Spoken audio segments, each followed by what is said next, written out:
what are you trying to achieve on this cold call, and how do you approach it just from a really high level? First of all, I'm also still very scared of cold calling. Like I dread it when I want to start, but once you knock the first one or two out of your system, then it starts to get a little bit better. Especially if you get like a very good one in the first or two, then you're like you feel a lot more confident. So I still get nervous just when I want to cold call. Um, Now, in terms of your question, right, the goal of a cold call, at least in my perspective, if you're selling to B2B product, is always to get a demo because you're catching someone off guard. They weren't expecting to talk to you for more than a couple minutes or be on the phone for more than a couple minutes. And so if you can get them on a demo, it gives you a lot more time to one prepare as well as share more information rather than trying to fit everything in one small cold call, and they even may be doing something on the side and not even paying attention to you, right? And so my goal is always getting a demo for me. I don't know what others may be different, but for me it's always getting a demo. And how long should a cold call take? In my opinion, it most cold calls should take about 2 minutes, but it depends, right? If the lead is asking a lot of questions, then it could take as long as I've been on cold calls that took 30 minutes, right? Because the person is asking questions, they're actually very intrigued. But if they're not asking questions and you just feel like, hey, like if you feel like you're gonna be talking and them just then it gets to a point where for the married people who know, just a spouse that's just calling you and just talking for 30 minutes and you're not getting a word in, right? Either men or women, right? Doesn't matter. uh, but that's how it tends to feel if they're not actually intrigued and asking questions. So 2 minutes is like my benchmark for a cold call. Let's say you get someone who is really interested.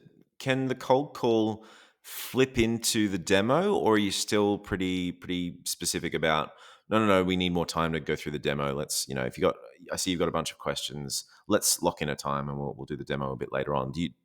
Does one turn into the other, or are you very specific about keeping them separate? It depends on what you're selling in your sales cycle.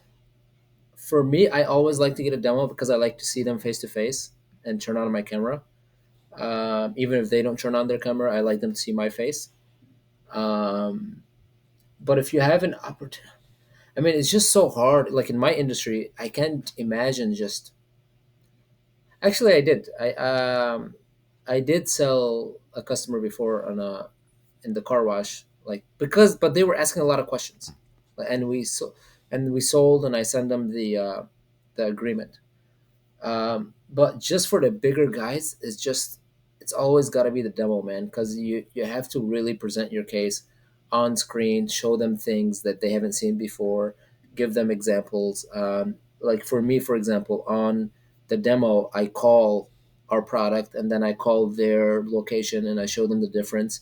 Be like, hey, your location didn't answer, or this person just literally rushed me off the phone and didn't say thank you.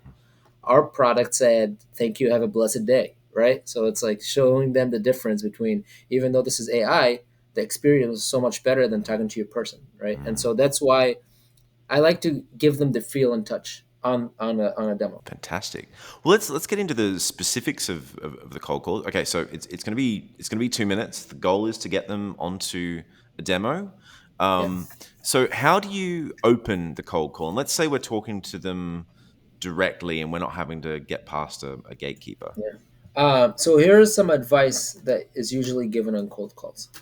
Ryan, you have 15 seconds to capture this person's attention. Talk as much as you can about the value that you bring to them in those 15 seconds. A lot of people will say that, right? Oh yeah. That is absolutely awful, awful, awful, awful advice.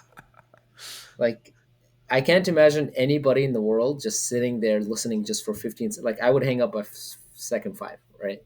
Five seconds in, like, we're done. Um, and so a lot of cold calling advice that I see nowadays is like, you got to take advantage of the opportunity. You got to do this. Only one person in 50 will answer. So make sure that they never hang up. How the hell are, like, you're just praying to God that they're not rude and they don't hang up on you. That's all you're doing, right? And most people are not rude and they will not hang up and they'll listen for 15 seconds, but those 15 seconds you've already lost their interest, right?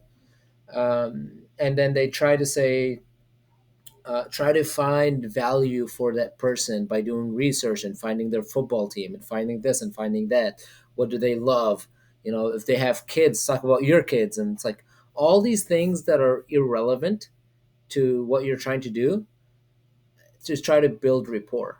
Sure, rapport is important, but too much rapport could kill your cold call.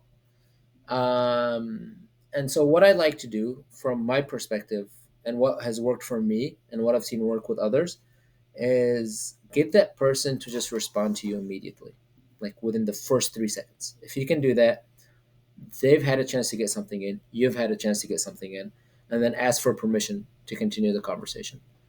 A lot of people will also say, and again, I don't like this advice, it may work for others, don't ask for permission, just go right into it.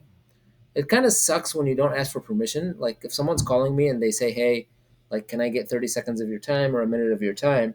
I'm more likely to say yes than just them going into a spiel. And so I always like to ask for their name first.